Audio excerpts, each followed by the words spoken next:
कटक जिला अबकारी विभाग बड़ धरणर चढ़ाऊ 43,000 अधिक अफिम गछ नष्ट कला अबकारी विभाग। कटक जिला नरसिंहपुर अलअरा गाँव में अबकारी अधीक्षकों प्रत्यक्ष तत्वावधान में गठित 40 जणिया स्वतंत्र टीम नरसिंहपुर अंतर्गत जय दामोदरपुर मुंडा साहि में चढ़ाऊ करथिला।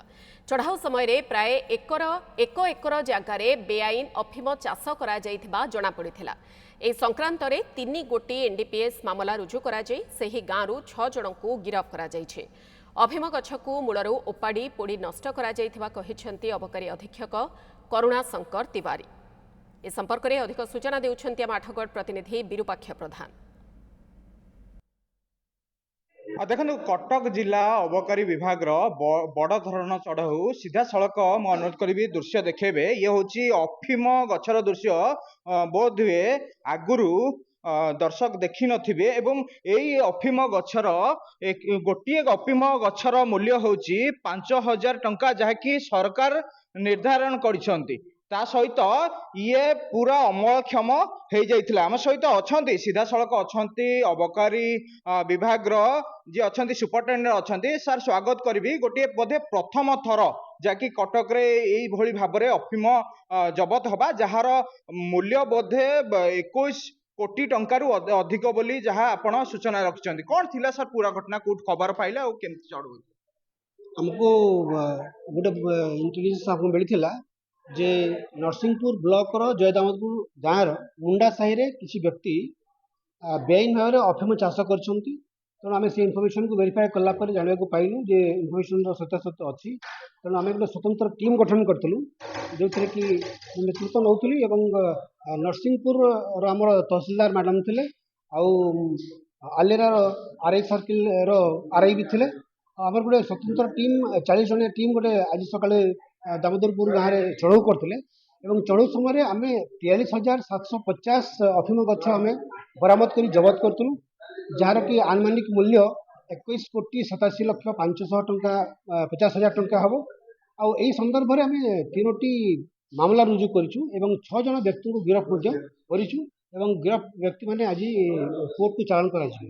सर एमाने तो एका करू नथिबे कारण गोटे बड़ धरण राकेट या पठा जाउथिबो एमती कि ए जो अफिम को विभिन्न स्थान को मध्य चालान करा जाउथिबो एमती कि आउ किछि जो सोर्स जो रही बाहर को ओडिशा बाहर को मध्य चालान करा जाउथिबो।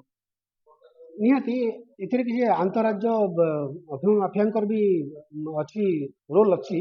तेणु आम तीक्ष्ण दृष्टि रखीचु और आम इन्वेस्टिगेशन रे जो मानकर भी ना आसीबो दृढ़ कार्यानुष्ठान ग्रहण करेंगे। सर टिके आम जिनसा देखा कारण आम दर्शक को क्लियर करेंगे आज्ञा ये जो अफिम गछ रही सर ये गछ केमती या जो रही यार प्रति गछर मूल्य जोटा कि धार्य कर 5,000 ऊर्ध्व बोली आप कहते यार कौन टाक व्यवहार करा जाए सर मोटामोटी कह देखिपे यहाँ जो फलटा अच्छी ये गोटे गोटे ये दिखाई गोटे कट मार्क दिखाई कट मार्कटा मैच्योरिटी पर ये अठालिया अंशटा बाहर से कलेक्शन हेल्ले से केत दिन भितर यहाँ अलमोस्ट पाकड़ हो जाता आहरी 20 ରୁ 25 दिन भितर यहाँ अमलक्षम होता अफिम से कलेक्शन कर।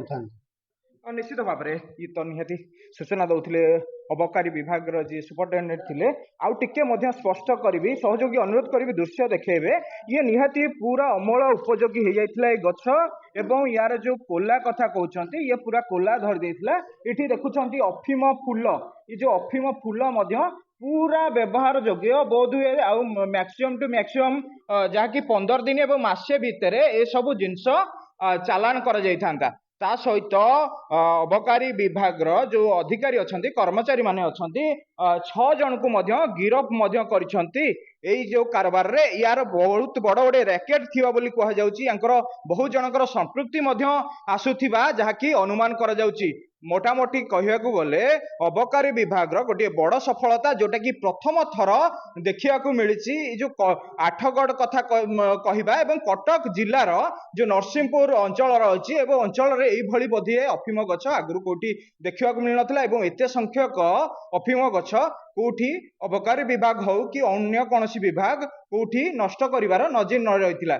जेहेतु अबकारी विभाग जी अच्छा सुपरिटेडेंट अच्छा से समस्त सूचना रखुले लक्षाधिक टंकार जो अफिम गछ को जबत करा नष्ट करा घटनास्थल नष्ट करा 6 जन को गिरफ्त करा अधिक तदंत विभाग कर्तृपक्ष माने जारी रखिछंती। आठगढ़ विरूपाक्ष प्रधान, न्यूज 7।